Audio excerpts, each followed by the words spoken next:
और बड़ी खबर यह है हमारे पास आज कि एक संस्था है जिसका नाम है CSDS।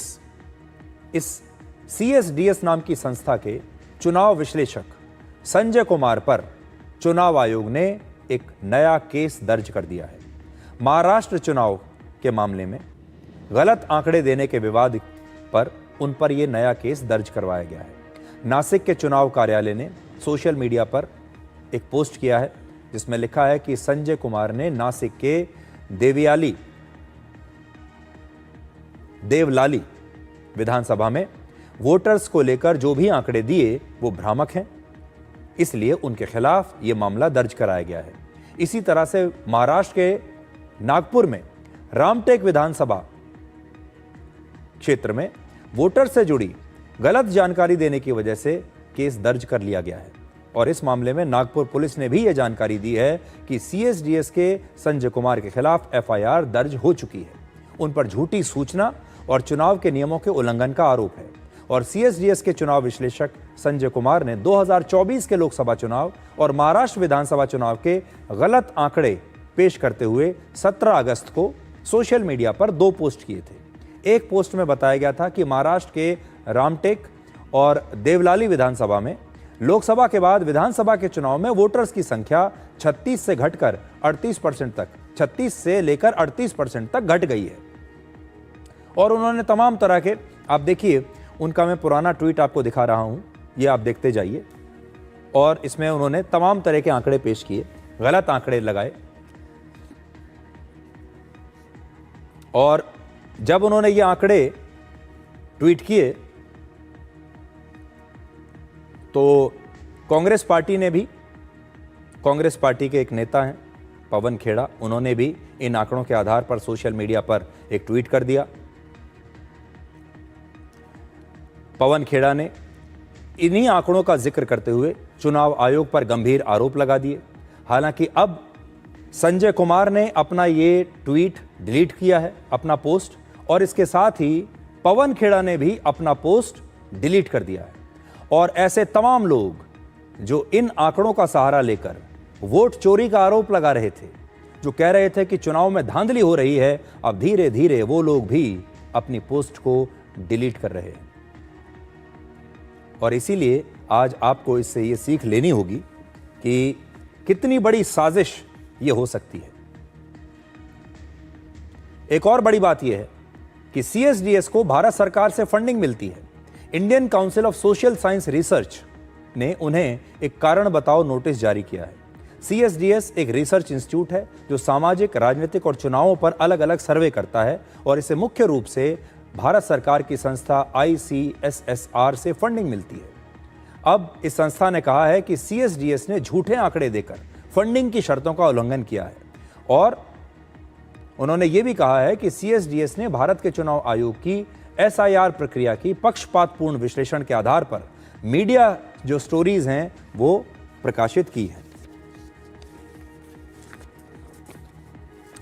आज मैं कुछ आंकड़े भी लेकर आया हूं आपके सामने और इन आंकड़ों से यह पता चलता है कि जो संस्था है इसे भारत सरकार से देखिए कितना पैसा मिलता है।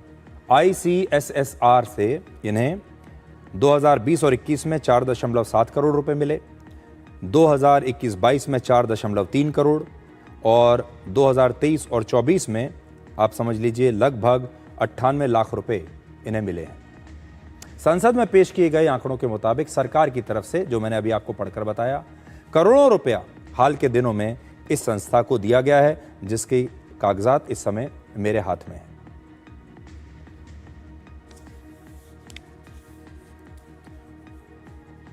अब आप देखिए कि सरकार से ही पैसा मिलता है और सरकार से ही पैसा लेकर यह संस्था झूठ फैला रही है। किसी भी देश को कमजोर करने का सबसे अच्छा तरीका यह होता है कि उसके लोकतंत्र पर हमला किया जाए। हमारे देश की शान हमारा लोकतंत्र है। हमारे देश का जो चुनाव है वो हमारे देश की शान है।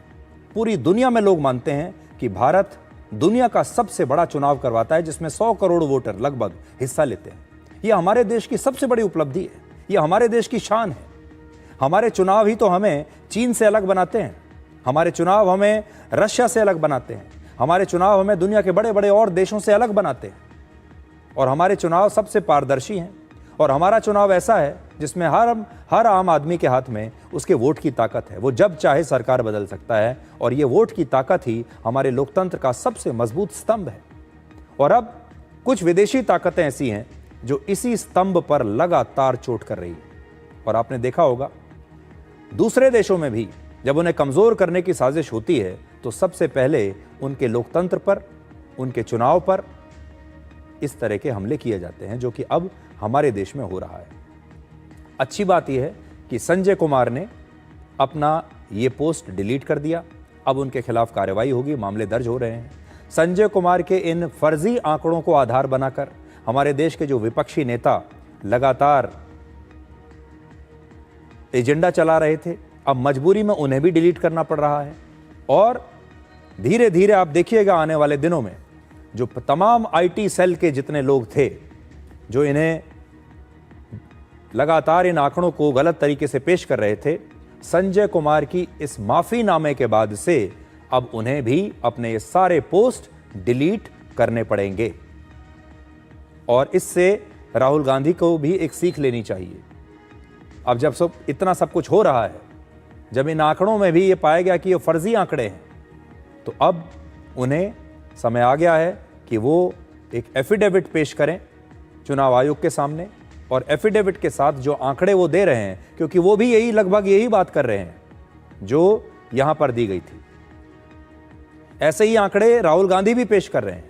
इसलिए उनके आंकड़ों पर तभी विश्वास किया जाएगा जब वो एफिडेविट लिख कर देंगे और फिर चुनाव आयोग उनकी जांच करेगा।